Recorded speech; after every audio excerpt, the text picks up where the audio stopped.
பாதுகாப்புத்துறையின் அதிகாரிகள் மீது சட்டப்படி உரிய நடவடிக்கை எடுக்கப்படும். செங்கல்பட்டு மாவட்ட விவசாயிகள் நல சங்கம் அறிவிப்பு. சென்னை பத்திரிகையாளர் மன்றத்தில் செங்கல்பட்டு மாவட்ட விவசாயிகள் நல சங்கம் சார்பில் சங்கத்தின் தலைவர் வெங்கடேசன் தலைமையில் செய்தியாளர் சந்திப்பு நடைபெற்றது. நடைபெற்ற செய்தியாளர் சந்திப்பில் சங்கத்தின் நிர்வாகிகள், உறுப்பினர்கள் உடனிருந்தனர். செங்கல்பட்டு மாவட்ட விவசாயிகள் நல சங்கத்தின் தலைவர் வெங்கடேசன் செய்தியாளரிடம் கூறியதாவது: தமிழகத்தில் குறிப்பாக வட மாவட்டங்களில் ஒன்றான செங்கல்பட்டு மாவட்டத்தில் 16,000 ஏக்கர் பரப்பளவில் விவசாய நிலத்தில் தோட்டக்கலைத்துறையின் ஆலோசனைப்படியும் அவர்களது வழிகாட்டுதலின் படியும் விதைகளை பெற்று தர்பூசணி விவசாயம் செய்து வருகின்றோம். இந்த நிலையில் தர்பூசணி பழம் குறித்த தவறான வதந்தி மற்றும் தவறான விமர்சனத்தின் மூலம் தர்பூசணி விவசாயிகளின் தோட்டத்து விற்பனை பெரிதளவில் பாதிக்கும் வகையில் திட்டமிட்டு பொய் விழிப்புணர்வு குறித்த பிரச்சாரம் மற்றும் வதந்தி செய்யப்படும். உணவு பாதுகாப்புத்துறையின் அதிகாரிகள் மீது உரிய நடவடிக்கை எடுக்கவும், மேலும் அரசை கொள்முதல் செய்து தர்பூசணி விவசாயிகளின் நலனை பாதுகாக்க வேண்டி உதவுமாறு பணிவுடன் கேட்டுக்கொள்கிறோம் என்று கோரிக்கை வைத்தார். சார், ஒரு தக்காளியை நசுக்கி வெள்ளை சட்டையில போட்டாக்கா சிவப்பு ஆகுமா ஆகாதான்னு கேட்குற கதை சார் இது. தக்காளிக்கும் அதே ப்ராப்பர்ட்டி தான், இதுக்கும் அதே ப்ராப்பர்ட்டி தான் சார். புரியுதுங்களா? அவர் நம்ம கிட்ட இந்த மாதிரி டிஷ்யூ வச்சு எடுத்தா வராது போவாதுன்ற நீங்க செஞ்சு இல்ல நீங்க செய்தியாளர் உங்க இதுல செஞ்சு அறுத்த பழம் தான் இது. இந்த பாருங்க, உங்க கண்ணு எதிரில் மேடம் முன்னோடு. ஆமா, இதோடைய தன்மை அதுதான். அதுக்கான தர்பூசணிக்கான குணமே சிவப்பு இனிப்பு தான் தர்பூசணிக்கான உண்மையான குணம். இது ஊசி போட்டு நம்ம அதை மாற்றணும்னு அவசியம் கிடையாது. இது இதோட ப்ராப்பர்ட்டி மேடம். இது ஒருத்தவங்களுக்கு ஒரு தன்மை இருக்கு இல்லையா, அந்த மாதிரி இந்த பழத்துக்கான தன்மை இதுதான். இந்த லைகோபைன் என்ற ஒரு சப்ஸ்டன்ஸ் இருக்கிறதுனால இது சிவப்பாக தான் ஆகும். அதுதான் இதோட குவாலிட்டிங்களே. இதில் அவ்வளோ மருத்துவ குணம் இருக்குது. இதை இந்த வாட்டி ரொம்ப பாழ்படுத்திட்டாங்க சார். சார், இப்போ எங்க குழந்தைங்கள்லாம் சாப்பிட்றாங்க, நாங்க எல்லாமும் சாப்பிட்றோம். அப்போ எங்களுக்கெல்லாம் அந்த வியாதி வரலையே, இவருக்கு மட்டும் எப்படி வியாதி வந்தது? இவர் இந்த மாதிரி உணவுத்துறை மேலே எங்களுக்கு ரொம்ப சந்தேகம். மாம்பழத்தில் கல் வைக்கிறாங்க, பழுக்குது, அதெல்லாம் விட்டுருவாரு. வாழைப்பழத்தில் மருந்து தெளிக்கிறாங்க, அதை விட்டுருவாரு. ஆனால் இந்த தர்பூசணியில் எதுவுமே கலக்காத விவசாயிங்க சொந்தமாக பயிர் வைக்கிறோம். எருவை வண்டியாக கொட்டுறோம், டிராக்டராக எருவு கொட்டுறோம். அது எருவு கொட்டாது, இது விளையாது. இதுக்கு மருந்துலாம் ரொம்ப யூஸ் பண்ணுறதும் கிடையாது. ஆனால் அவர் சொல்கிறது எல்லாமே பொய் சார், சுத்த பொய். விவசாயிகளை அழிச்சிட்டாரு இந்த வாட்டி. அவர் மீது தக்க நடவடிக்கை கண்டிப்பாக எடுப்போம். உணவு பாதுகாப்புத்துறை ஒரு தகவான தகவலை பரப்பி மக்களிடையே ஒரு பீதி ஏற்படுத்தியுள்ளார். அந்த உணவுத்துறை அதிகாரிகள் மீது எங்கள் விவசாய சங்கம் மூலம் அவர் மீது வழக்கு தொடர உள்ளோம் என்பதை இதன் மூலம் தெரிவித்துக் கொள்கிறேன். இந்த தர்பூசணி பழத்தை சாப்பிட்டு யாருக்கும் எந்த உபாதை ஏற்பட்டதில்லை என்று எங்கள் முன்னிலையும் பத்திரிகையாளர் முன்னிலையும் அதிகாரிகளும் உணவு பாதுகாப்பு துறை எங்கள் சென்னை காஞ்சிபுரம் மாவட்ட அதிகாரிகளின் முன்னிலையே சாப்பிட்டு எந்த ஒரு பின்விளைவும் இல்லை என்று அவங்க சான்று அளித்துள்ளார்கள்.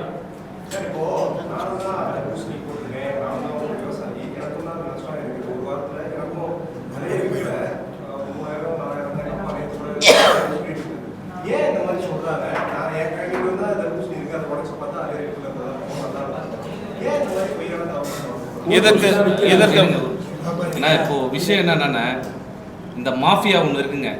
என்னன்னா இருங்க சொல்றேன் கேளுங்களேன். தர்பூசணி இது பார்த்தீங்கன்னா சம்மர் டைம்ல நல்லா ஓடக்கூடிய பொருளுங்க.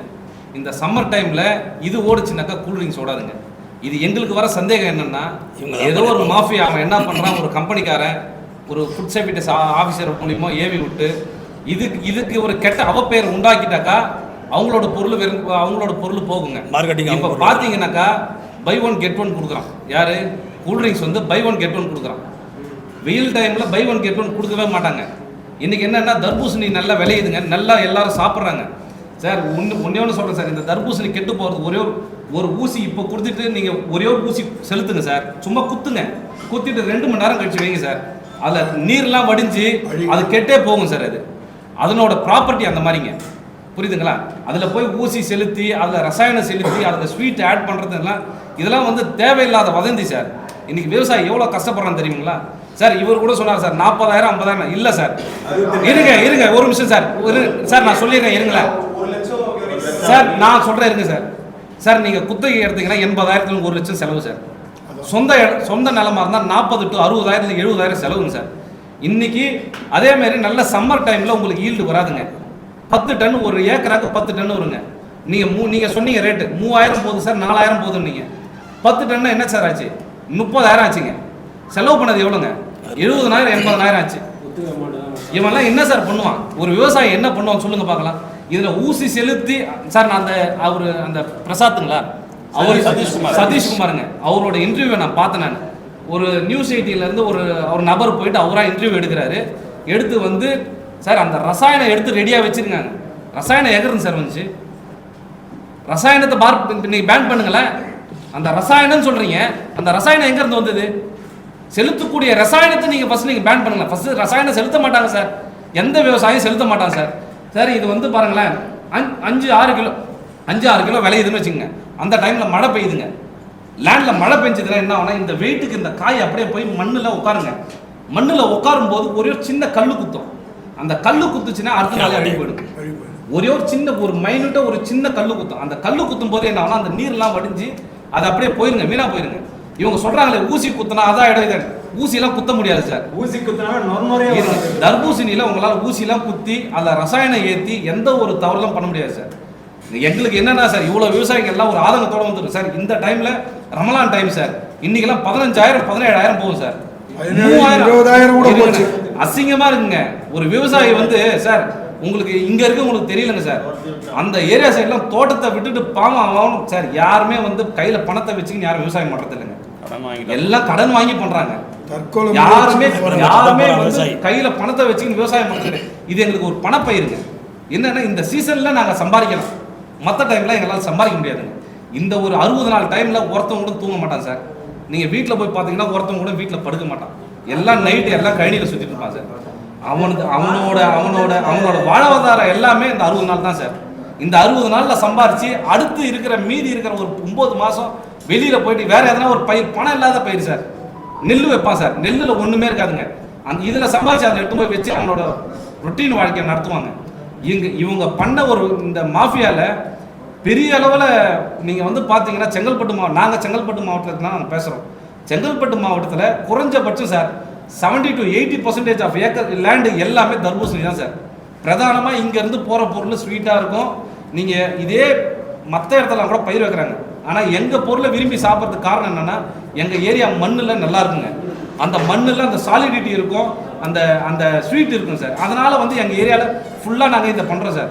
இதில் பெரிய தவறு என்னென்னா சார், இந்த ஃபுட் சேஃப்டி ஆஃபீஸருங்களாம் வர வேண்டிய வேலையே கிடையாதுங்க. நான் என்ன சொல்கிறேன் சார், ஒரு அழுகி போகுதுங்களா, அதை கடைக்காரன் தூக்கி வெளியே போட்டு போகிறான். நீங்கள் அங்கே போய் நீங்கள் ஒரு மீடியாவில் ஒரு வீடியோ எடுத்துன்னு போய் வெட்டுறீங்க போகிறீங்கன்னா ஒரு அச்சுறுத்தல் நீங்கள் கிரியேட் பண்ணக்கூடாது சார். சார் இது பார்த்தீங்கன்னாக்கா இது விளைஞ்சதுக்கு அப்புறம் 3 நாள் தான் சார் டைமு. இந்த 3 நாளுக்கு நாங்கள் வச்சே இருக்க முடியாது சார். இந்த பயிரை நாங்கள் வச்சிருக்க முடியாது சார். இதை நாங்கள் தள்ளி ஆகணும் சார். என்ன சார் பண்ணோம், ஒரு விவசாயி 2,000 கேட்டாலும் கொடுத்தா ஆகணும், 3,000 கேட்டாலும் கொடுத்தா ஆகணும்.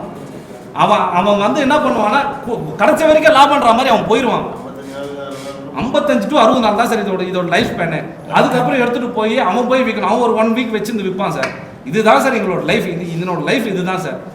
இப்போ எங்களுக்கு என்ன கோரிக்கைன்னா சார், ஃபுட் சேஃப்டி ஆஃபீஸர் அவர் மேலே நாங்கள் டிஃபர்மேஷன் கேஸ் போட போகிறோம். கண்டிப்பாக மான நஷ்டஈடு வழக்கு கேஸ் கண்டிப்பாக போடுவோம்.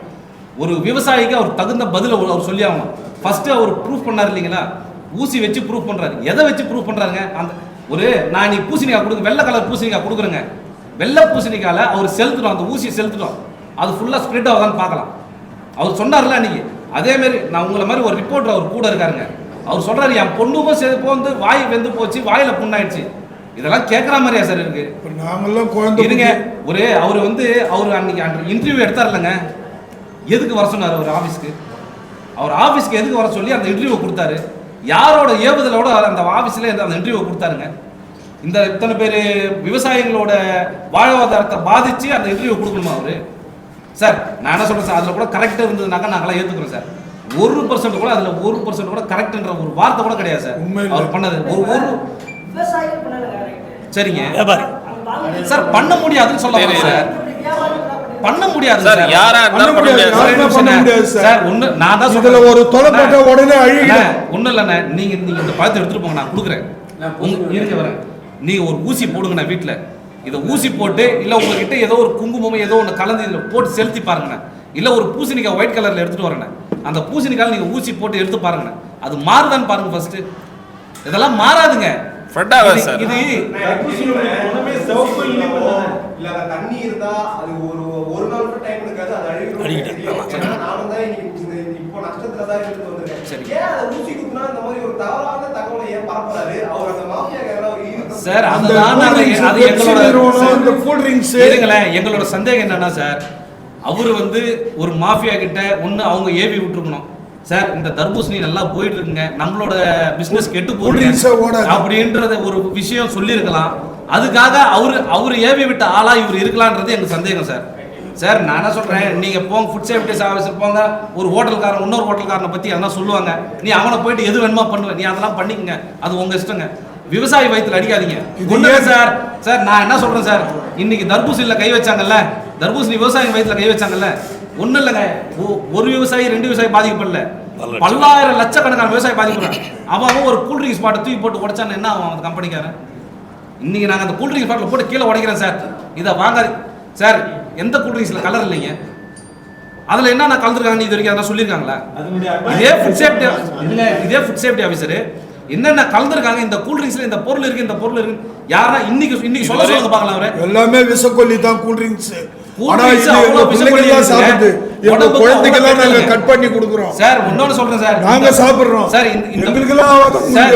லைகோபைன் ஒரு சப்ஸ்டன்ஸ் இருக்குங்க.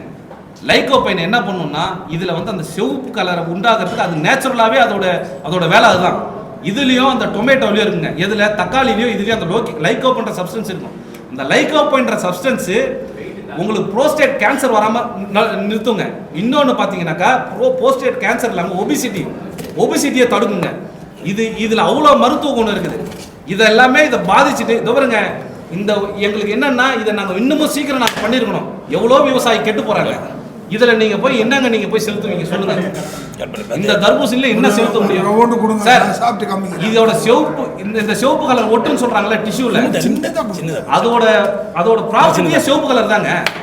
அது ஒட்டுனா மாதுளம் பழம் அறுக்கிறோம், மாதுளம் பழம் சட்டையில பட்டா கரையா போக மாட்டுது, அப்ப அதுல ஊசி செலுத்துறாங்களா சார்? அந்த மாதிரி ஒரு விஷம் கலந்தா இதை நாங்க எதுக்கு சார் சாப்பிடுறோம்?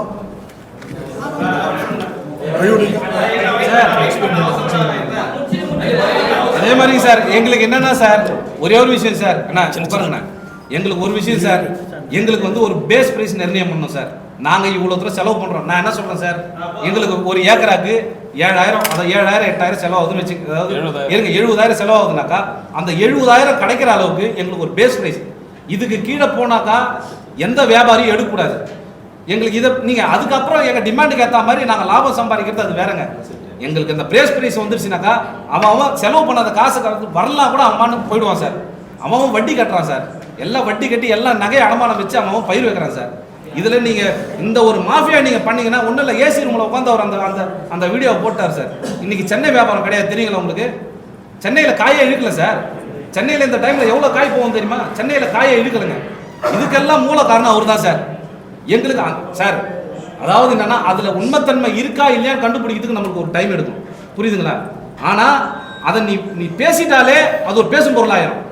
அந்த வேலையை அவர் பண்ணிட்டார் சார். அவர் இன்னைக்கு அவ்வளோ விவசாயிங்க அவ்வளோ பாதிப்பில் இருக்காங்க சார். சார் எனக்கு என்னன்னா அவரோட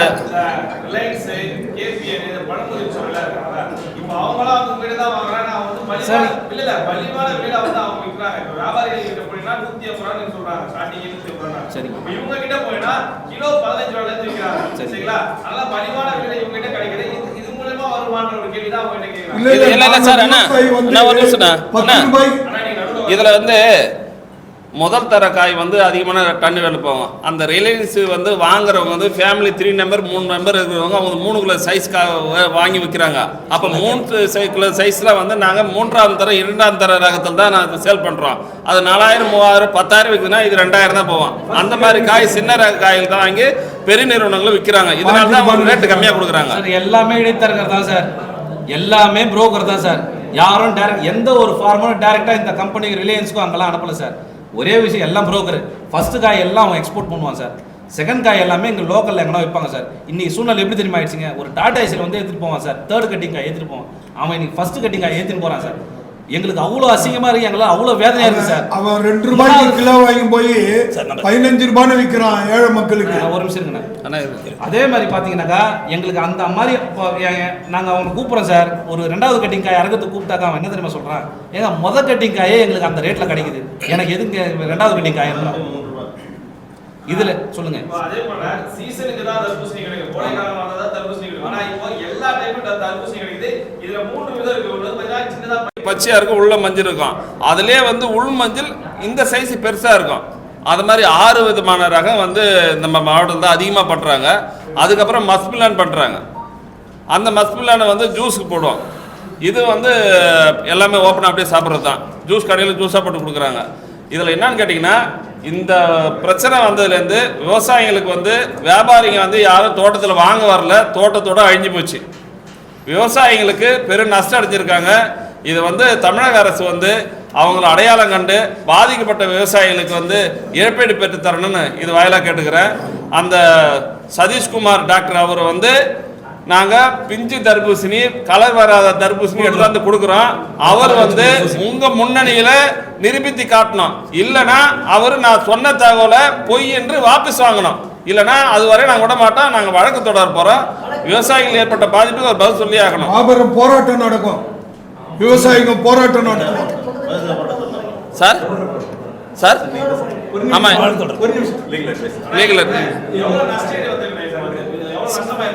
சார் இன்னைக்கு வந்து 16,000 ஏக்கர் வந்து நம்ம டிஸ்ட்ரிக்ட்ல இப்போ சாகுபடி பண்ணியிருக்காங்க. அந்த 16,000 ஏக்கரில் வந்து ஒரு 6,000 ஏக்கர் வந்து சாகுபடி வந்து நல்லபடியாக அறுவடை முடிஞ்சு போச்சு. இந்த 10,000 ஏக்கர் இந்த வந்து சாகுபடியில் வந்து குறைஞ்ச விலையில் மாட்டிக்கிச்சு. இந்த அந்த வீடியோ போச்சு. அந்த பிரச்சனையால் தான் விலை குறைஞ்சி போச்சு. வாங்க ஆள் இல்லாமல் தோட்டத்தில் அழிஞ்சு போச்சு. 10,000 ஏக்கர் நம்ம செங்கல்பட்டு மாவட்டத்தில் பாதிக்கப்பட்டுள்ளது. மொத்தம் விழுப்புரம் டிஸ்ட்ரிக்டும் ஒரு 14,000 ஏக்கர் சாகுபடி நடந்திருக்குது. மற்ற டிஸ்ட்ரிக்ட் நடந்திருக்கு. இதில் வந்து முழுமையாக வந்து எல்லாரும் பாதிக்கப்பட்ட விவசாயிகளுக்கு வந்து நிவாரணத்தை வந்தால் தான் அந்த அடுத்த பயிர் சாகுபடி செய்யறதுக்கு இந்த விவசாயிகளுக்கு ஏதுவாக இருக்கும். தொடர்ந்து சொல்லிட்டு தான் வராங்க. தமிழ்நாடு கவர்மெண்ட் வந்து விலை பொருட்களுக்கு ஒன்னு பண்ணிருக்காங்க சார். அரிசி நெல்லுக்கு பண்ணிருக்காங்க. நெல்லுக்கு நாங்கன்னா உத்தரவாதமா அதை நாங்க வந்து அதை பயிர் வைக்கலாம் சார். ஆனா அதை கரும்புக்கு வச்சிருக்காங்க சார். அதை தவிர வேற எதுக்கும் பண்ணல சார். எங்களுக்கு என்னன்னா இதுல பணம் அதிகமா நாங்க இன்வெஸ்ட் பண்றோம் சார். இன்வெஸ்ட் பண்ணும்போது இன்வெஸ்ட் பண்ண பணம் எங்களுக்கு உத்தரவாதம் வேணும் சார். ஸ்டார்டிங் எங்களுக்கு என்னென்ன 7,000, அதாவது 70,000ங்க. எங்களுக்கு ஒரு ஏக்கராக்கு இவ்வளோதான், 7,000 கிலோ ஒரு டன் எடுக்கக்கூடாதுங்க அப்படின்ற ஒரு பேஸ் லைன் எங்களுக்கு வந்துடணும் சார். 7,000 to 8,000 அந்த பேஸ் லைன் வந்துடணும். ஏன்னா நாங்கள் போட்ட காசை எடுத்துகிட்டு போகலாம். அந்த ஒரு சிச்சுவேஷன் எங்களுக்கு ஒரு விவசாயிகள் சார்பாக இன்னைக்கு எங்கள் ப்ரெஸ் மீட் சார்பாக இதை ஒரு கவர்மெண்ட்டுக்கோ யாருக்கும் நாங்கள் இது ஒரு கோரிக்கையாகவே நாங்கள் வைக்கிறோம். குறைந்தபட்ச ஆதார விலை நிர்ணயிக்கணும். இன்னொன்று நெல்லு கூட குறைந்தபட்ச ஆதார விலை நிர்ணயிக்கிறாங்க. அந்த நிர்ணயிக்கிற விலையை வந்து அரசு வந்து சட்டமாக்க வேண்டும். அரசு குறைந்தபட்ச ஆதார விலையை அறிவித்து விட்ட பிறகு ஏன் வெளி வியாபாரிகள் அதை குறைத்து வாங்குவது நடவடிக்கை வேண்டும் என்றும் குறைந்தபட்ச ஆதார விலையை சட்டமாக்க வேண்டும். ஒரு வல்லுநர்கள் வைத்து சாகுபடி செலவு எவ்வளோ ஆகிறது, எவ்வளோ வருமானம் அந்த ஈல்டு வருகிறது, இதெல்லாம் அடிப்படையாக கொண்டு விலை நிர்ணயம் செய்யப்படுகிறது. அப்படி செய்யப்பட்ட விலையை சட்டமாக்கி விவசாயிகளை பாதுகாக்க வேண்டும் என்று இதன் வாயிலாக தெரிவித்துக் கொள்கிறேன். என்னோட பெயர் வந்து வெங்கடேசன், செங்கல்பட்டு மாவட்ட விவசாய நல சங்க தலைவர். பொருட்களுக்கு எதிராக அவர் பேசியிருக்காரு. அவர் வந்து தமிழக அரசு ரெப்ரசன்டேட்டிவ் தான். தமிழ்நாடு கவர்மெண்ட் அவர் மேல என்ன பண்ணணும்னு கேட்குறீங்க, ஏதாவது ரெக்வஸ்ட் வைக்கிறீங்களா? சார், நாங்கள் வந்து தோட்டக்கலைத்துறை தான் எங்களுக்கு வந்து விதை எல்லாமே கொடுக்குது. செங்கல்பட்டு மாவட்டத்தில் தோட்டக்கலைத்துறையில் வந்து எங்களுக்கு இது விதை கொடுக்குது. அவர்களுடைய வழிகாட்டுதல் படி தான் நாங்கள் வந்து இது பயிர் வச்சுருக்கிட்டு இருக்கோங்க. அப்போ இது சம்மந்தமாக ஏற்கனவே வந்து ஏபிசி அக்ரிகல்ச்சர் ப்ரொடியூஸ்டு கமிஷனரை பார்த்து நாங்கள் முறையிட்டோங்க. அப்போ அவங்களும் வந்து இதையெல்லாம் வந்து அவங்க ஏற்றுக்கிட்டு இது ஏன் தேவையில்லாமல் வந்து உணவு பாதுகாப்புத்துறை அதிகாரிகள் விழிப்புணர்வு என்ற பெயரில் வந்து தேவையில்லாமல் இது போலலாம் செய்கிறாங்க. அப்போ இதற்கு வந்து உரிய சட்ட நடவடிக்கை எடுக்கணும் அப்படிங்கிறத அவங்களும் வந்து வலியுறுத்துகிறாங்க. இது சம்பந்தமாக அதிகாரிகள் உணவு பாதுகாப்புத்துறை இருக்கக்கூடிய அங்கே உயர் அதிகாரிகள்கிட்டையும் பேசுகிறாங்க. ஏன் இது போல் வந்து மக்கள்கிட்ட தவறான செய்திகளை எல்லாம் கொண்டு போகிறீங்க அப்படிங்கிறத அவங்களும் தங்களுடைய கண்டனத்தை பதிவு செஞ்சுருக்காங்க. அப்போ நாங்கள் வந்து செங்கல்பட்டில் மாவட்ட கலெக்டர் எல்லாத்துட்டையும் கொடுத்து அதே போல் தோட்டக்கலைத்துறையில் எங்களுடைய வேண்டுகோளுக்கு இணங்க கடந்த சனிக்கிழமை அன்று உணவு பாதுகாப்புத்துறை அதிகாரிகளும் எங்களுடைய தோட்டத்துக்கே வந்தாங்க. வந்து அங்கே இருக்கக்கூடிய வந்து விளைஞ்சிருக்கக்கூடிய பயிர் எடுத்து கட் பண்ணி பார்த்து விவசாயிகள்லாம் அவங்க முன்னாடி டெமான்ஸ்ட்ரேட் பண்ணி காமிச்சாங்க. இந்த இந்த பயிருக்குன்னு இருக்கக்கூடிய ஒவ்வொரு பயிருக்குமே ஒரு கலர் இருக்குங்க. ஏற்கனவே சார் சொன்ன மாதிரி இருக்கக்கூடிய லைகோபின் வந்து இதில் வந்து இந்த சிகப்பு நிறத்தை தரக்கூடியது. அதில் இந்த இதில் இருக்குங்க. அதை வந்து சட்டையில் இயல்பாகவே பட்டாலே அந்த வந்து சிகப்பு நிறம் ஆக தான் செய்யும். அப்போ இதெல்லாம் வந்து இயற்கையாக உள்ளது, இதில் எந்த விதமான வந்து அவர் சொல்ல மாதிரி கெமிக்கல் இது எதுவுமே இல்லை அப்படிங்கிறத வந்து அங்கே வந்து நாங்கள் டெமோ பண்ணி வந்து காமிச்சாங்க. உணவு பாதுகாப்புத்துறை அதிகாரிகள் முன்னாடியும் தோட்டக்கலைத்துறை அதிகாரிகளும் வந்திருந்தாங்க. அது இந்த செய்தியை வந்து பரவலாக தமிழகம் முழுவதும் எடுத்துகிட்டு போகணும். இதில் வந்து 16,000 இதில் செங்கல்பட்டில் மட்டுமே 16,000 ஏக்கரில் வந்து பயிரிட்டிருக்காங்க. இது தோட்டக்கலை துறையினுடைய அவர்களுடைய வழிகாட்டுதல் படி பயிர் செய்யப்பட்டது மட்டுமே 16,000 ஏக்கருங்க. அவங்க விதை கொடுத்துக்கிறாங்க. அதுதான் அவங்களுடைய விதை கொடுத்து அவங்களுடைய வழிகாட்டுதல் படி வந்து நடக்குதுங்க. அப்போ இந்த சூழலில் இந்த தவறான பிரச்சாரம் வந்து விவசாயிகளை மிகப்பெரிய அளவில் வந்து பாதிக்குது. நீங்கள் உணவுப் பொருளில் நடக்கக்கூடிய வந்து கலப்படத்தை கண்டுபிடிக்கிறது உங்களுடைய இது. ஆனால் அதே நேரத்தில் மக்களுக்கு விழிப்புணர்வு கொடுக்கறதுக்கு தான் நீங்கள் இருக்கீங்க. ஆனால் மக்களை தவறாக வழி நடத்துவதற்கு வந்து யாருக்கும் வந்து உங்கள் அதிகாரம் கிடையாதுங்க. அதே அவர்களுடைய உள்நோக்கம் என்னங்கிறது வந்து என்னென்னா எங்களுக்கு அதில் வந்து சந்தேகத்துக்கு வருது. அதனால் நாங்கள் வந்து உயர்நீதிமன்றத்தை அணுகி உரிய நடவடிக்கை எடுப்பதற்கான நாங்கள் ஏற்பாடுகளை செஞ்சுட்டு ஏற்கனவே இது தொடர்பாக நாங்கள் வந்து உயர்நீதிமன்றத்தில் மனு கொடுத்துருக்கோம். உயர்நீதிமன்றத்தை அணுகுவதற்கு வந்து நாங்கள் வந்து ஆயத்தமாக இருக்கோங்க. அதை நாங்கள் இந்த வாரத்தில் வந்து அதை நாங்கள் வந்து உயர்நீதிமன்றத்தை அணுகி உரிய நடவடிக்கை எடுக்கிறதுக்கு நாங்கள் ஏற்பாடு செஞ்சுக்கிட்டு இருக்கோம். தமிழக அரசினுடைய ஒரு கோரிக்கை கேட்கிறேன். என்னன்னா இன்னைக்கு பள்ளிகள்ல சத்துணவு கொடுக்குறாங்க. சத்துணவு கூட கூடுதலா தர்பூசணியை வாங்கணும், நீர் சத்துக்காக விவசாயிகள் நலன் கருதி இதை நேரடியாக அரசை கொள்முதல் செய்து இந்த ஆண்டு வந்து கரும்புலாம் கொள்முதல் செஞ்சாங்க அரசாங்கம். அதே போல தர்பூசணி கொள்முதல் செய்து பள்ளி பிள்ளைகளுக்கு இது கூடுதலான சத்துணவோடு கூடுதலா இதை கொடுக்கணும்னு நாங்கள் வலியுறுத்துறோம். இது மூலமா விவசாயிகளை பாதுகாக்கணும்ன்றதை நாங்கள் எங்களுடைய கோரிக்கையை வலியுறுத்துறோம். இப்போ நம்ம சுகாதாரத்துறை அமைச்சர் சொன்னாரு, முக்கியமா இப்போ வந்து வெயில் நாள்ல நீர் சத்து அதிகமா இருக்கணும். அந்த மாதிரி இந்த பிள்ளைங்களுக்கு நீர் சத்து, குழந்தைங்களுக்கு நீர் சத்து அதிகமா இருக்கணும். அதனால இந்த சத்து நூல் கொடுக்குறாங்க இல்லையா, அந்த பிள்ளைங்களுக்கு ஸ்கூல் பிள்ளைங்களுக்கு எல்லாம் ஒரு நாளைக்கு ஒரு ஸ்லைஸ் 1 கிலோ அளவுக்கு நீர் சத்து கொடுக்கலாம். இந்த பழத்தை வச்சு கொடுத்தா நல்லா இருக்கும் விவசாயிகளுக்கு கொள்முதல் பண்ணி. அது டாக்டர் சுகாதாரத்துறை அமைச்சர் நல்ல கருத்து சொன்னாரு. அதை நாங்க ஏற்றுக்கிறோம். நன்றி. வெங்கடேசன், செங்கல்பட்டு மாவட்ட விவசாய நல சங்க தலைவர். இந்த வீடியோ உங்களுக்கு பிடிச்சிருந்தா லைக் பண்ணுங்க, கமெண்ட் பண்ணுங்க, ஷேர் பண்ணுங்க, சப்ஸ்கிரைப் பண்ணுங்க.